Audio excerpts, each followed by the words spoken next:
Fala, fala meu povo! Muito bem-vindo para mais um tema que a gente vai tratar hoje, que é quanto eu tenho que investir para abrir meu primeiro apartamento? Qual é o custo, quais são os gastos e as despesas envolvidas nisso tudo, beleza? Então se liga aí que esse assunto é muito importante.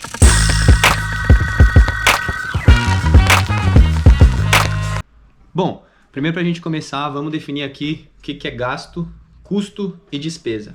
Então, gasto é simplesmente um gasto. Quando você compra uma roupa, por exemplo, você teve um gasto. Então, isso não se enquadra muito hoje no nível aqui dos apartamentos, porque a gente vai trabalhar mais com custos e despesas. Então, custo é tudo aquilo que você compra com a intenção de gerar alguma coisa. Então, você está comprando uma geladeira porque você tem a intenção de colocar ela no apartamento para que as pessoas armazenem comida. Você está comprando uma cama porque você tem a intenção que as pessoas durmam na cama para dormir, beleza?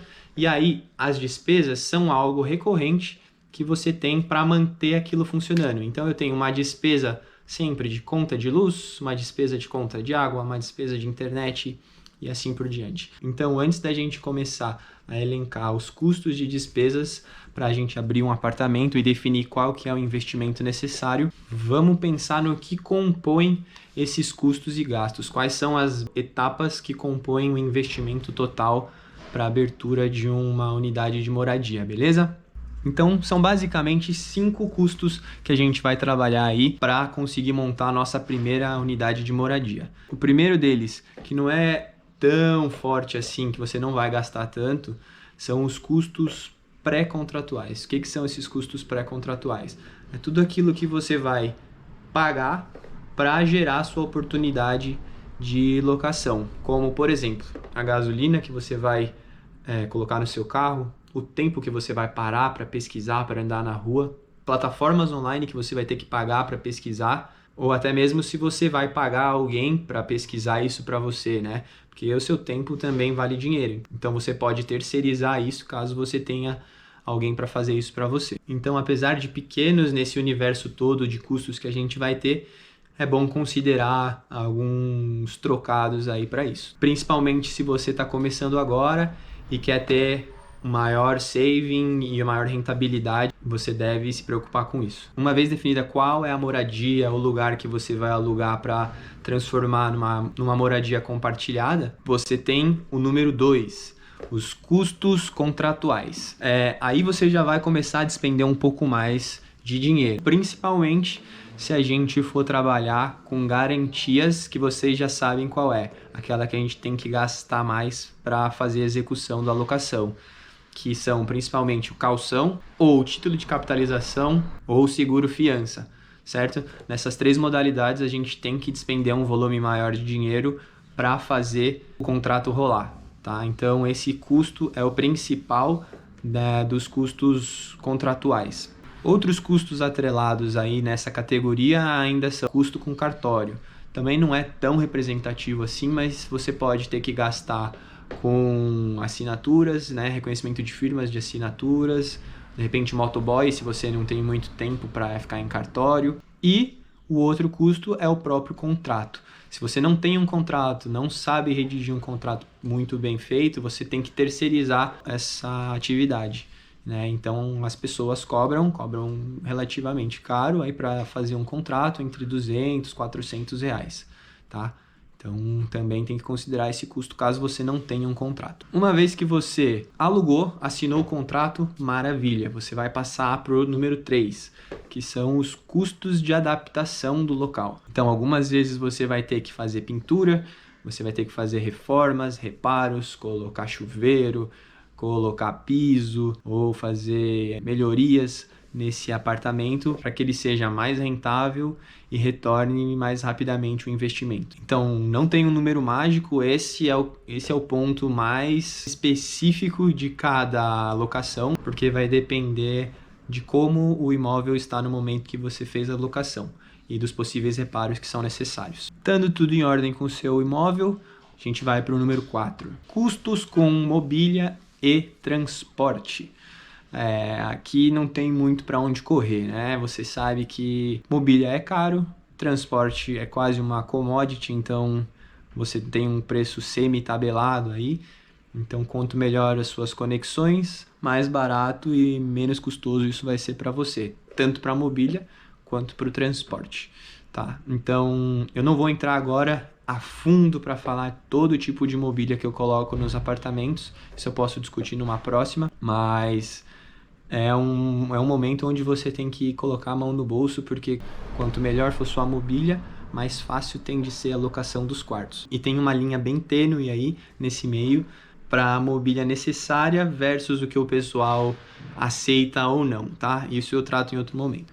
E por final, mas não menos importante, tem o número 5, que são os custos com anúncios para locação. Então, temos plataformas hoje que você tem a versão premium e a versão paga, onde você, claro, é normal, natural, se você pagar você vai ter mais destaque, se você não pagar, você tem menos destaque. Também influencia direto na chance que você tem de alugar o seu quarto mais rapidamente, tá? E por fim, vamos falar das despesas de manutenção. Por que despesa e não um custo? Porque é aquilo que é recorrente, como por exemplo, água, luz, internet, faxina, gás, condomínio, IPTU, foro e aí vai que vai, tá? Esses são os gastos principais que a gente tem recorrentemente nos apartamentos e nas casas, beleza? Então, como é que faz para quantificar quanto vai custar tudo isso? Bom, vocês viram que são muitas variáveis, então tudo vai depender do calção, tudo vai depender da mobília que você vai colocar, tudo vai depender dos reparos que você vai ter que fazer antes, então não dá para falar um número mágico, não tem um percentual certo para cada. Tá? O importante é você saber quais são as esferas mais importantes desse universo de locação para conseguir controlar essas variáveis, beleza? Mas de qualquer forma eu vou fazer 3 cenários para vocês entenderem e mensurarem financeiramente quanto custa cada coisa, tá? Então vamos lá. Um cenário onde eu tenho gastos pré-contratuais zerados, ou seja, eu passei na rua a pé, vi um número lá, liguei e já consegui a aprovação para fazer o contrato. Gastos contratuais eu gastei praticamente zero, porque eu já tinha um amigo advogado que me ajudou no contrato e eu só gastei com firma e gasolina e estacionamento. Dei sorte com o apartamento, porque além dele ser mobiliado, ele já estava pintadinho, todo bonitinho, então gastos com adequação eu gastei praticamente zero e com mobília também. Então eu não gastei nada com mobília porque ele já era 100% mobiliado. E anúncios também, né? Fui lá, fiz minhas correrias, liguei para meus contatos, consegui pessoas interessadas e não gastei nada. Então esse é um cenário possível, tô falando porque eu já fiz esse cenário, onde você gasta zero para iniciar uma unidade de locação. Agora vamos colocar um cenário número 2. É um cenário onde você vai ter um gasto pré-contratual, de repente aí de uns R$200, porque você vai se locomover, vai pagar algumas plataformas aí para buscar imóveis, de repente vai pedir uma consultoria por um corretor e aí por diante, né? Vai acabar gastando, vamos dizer, uns R$200. Daí na parte contratual, você não tem um fiador, você vai ter que pagar o quê? 3 meses de caução. Vamos estimar aí que custou para você R$7.000 de caução para abrir essa unidade, tá? Não só a caução, mas também as firmas, motoboy, se você estava no trabalho e não conseguiu ir pessoalmente no cartório e assim por diante. Teve alguns gastos contratuais que somaram 7.000. Tinha uma coisa ou outra para fazer no apartamento, então você teve um gasto de adequação ali, colocar um chuveiro, fazer um reparo nas maçanetas, tal, gastou uns R$500. E não era um apartamento completamente mobiliado. De repente já tinha uns gabinetes na cozinha, um ou outro quarto que já tinha armário e cama, mas você precisou comprar mais umas mobílias aí, gastou mais R$2.000 nesse apartamento com mobília e transporte. E pagou algumas plataformas de anúncio para conseguir gerar leads mais rápido, então você gastou mais R$300 aí. Isso tudo deve ter somado por volta de uns R$10.000. Lembrando que desses 10 você tem 7.000 que são garantia, ou seja, é um gasto que você teve, mas esse dinheiro fica congelado, ou seja, como se fosse uma poupança para você.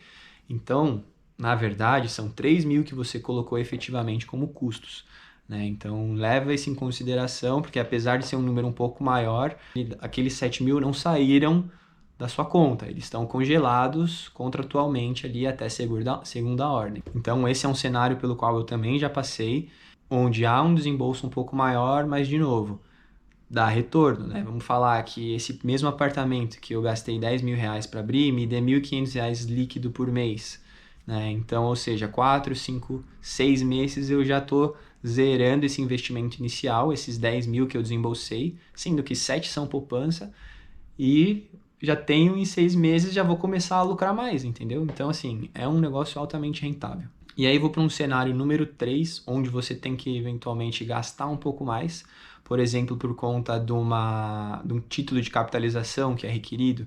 Também já passei por isso. O proprietário não liberou fazer 3 meses, não liberou fazer 4 meses.